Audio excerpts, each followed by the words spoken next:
warahmatullahi wabarakatuh. Halo everyone, perkenalkan nama saya Dina Aulia dari kelas 2A non-reguler Fakultas Tarbiyah. Pada video kali ini, saya akan menjelaskan tentang pre-eksperimental pada mata kuliah metodologi pendidikan. Pada video kali ini, saya akan membahas tentang pengertian eksperimental lemah, ciri-ciri dan kelemahannya, serta jenis-jenis eksperimental lemah atau yang disebut dengan pre-eksperimental. Apa sih pre-eksperimental itu? Pre-eksperimen adalah jenis penelitian desain yang hanya melibatkan satu kelompok tanpa adanya kelompok kontrol atau kelompok pembanding.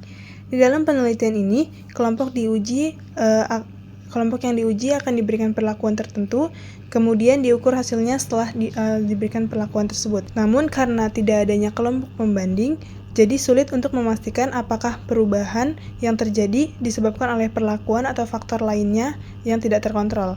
Desain ini sering dianggap desain yang lemah. Apa saja ciri-cirinya? Yang pertama, hanya ada kelompok eksperimen atau tidak ada kelompok kontrol atau tidak ada kelompok pembanding. Kemudian, tidak ada pemilihan acak atau sampel tidak dipilih secara random. Yang terakhir, sulit memastikan apakah perubahan terjadi karena perlakuan atau faktor lain. Maka dari itu, karena kita sulit memastikan apakah perubahan terjadi karena perlakuan atau faktor lain, maka pre-eksperimental ini tidak bisa dikatakan sepenuhnya penelitian yang valid. Kelemahan pre-eksperimental. Kelemahannya itu, yang pertama, tidak bisa membandingkan dengan kelompok lain untuk memastikan hasil. Karena pre-eksperimental ini hanya menggunakan satu kelompok dan tidak adanya kelompok kontrol atau kelompok pembanding, maka tidak bisa membandingkan untuk memastikan suatu hasil yang valid. Yang kedua, banyak faktor luar yang bisa mempengaruhi hasil, misalnya seperti lingkungan, motivasi peserta, dan lain-lain. Yang ketiga, kurang bisa dijadikan bukti kuat dibanding metode eksperimen lain yang lebih ketat. Apa saja sih jenis-jenis pre-eksperimental itu?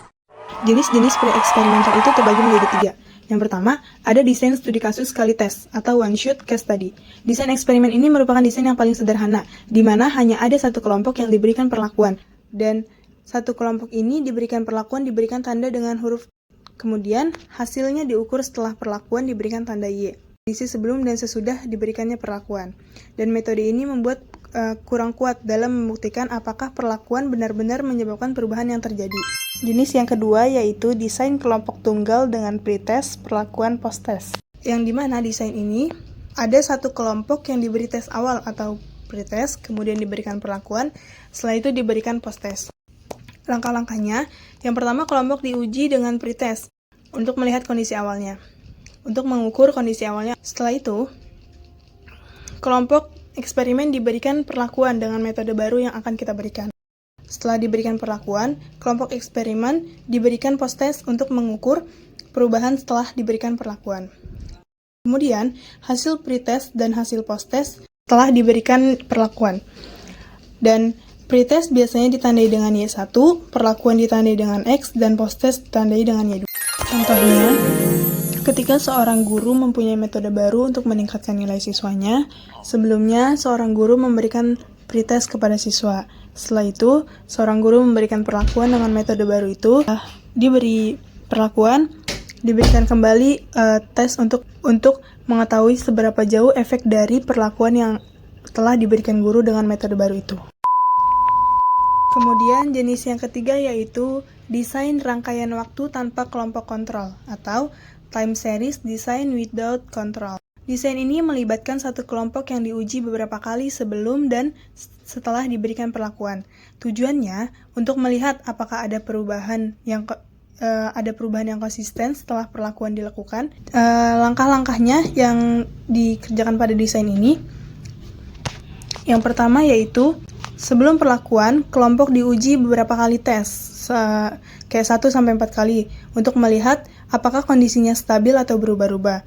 Jika hasilnya selalu berbeda, berarti kelompok tidak stabil dan sulit dianalisis. Setelah dipastikan stabil, baru kelompok ini diberikan perlakuan dengan misalkan metode baru atau latihan khusus yang lainnya.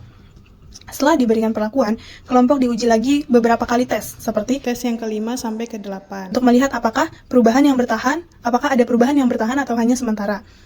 Dan contohnya, ketika seorang guru ingin tahu apakah latihan membaca setiap hari bisa meningkatkan kemampuan siswa, kemudian ia menguji selama beberapa hari sebelum latihan, seperti menguji tes 1-4 kali misalkan. Setelah memberikan latihan membaca, kemudian hasilnya stabil, setelah itu diberikan perlakuan.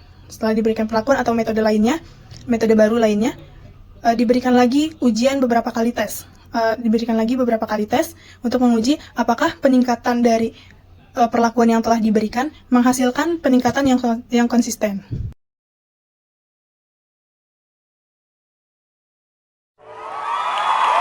Kesimpulan, pre-eksperimental adalah metode eksperimen yang paling sederhana, tetapi kurang kuat dalam membuktikan suatu perlakuan yang benar-benar efektif.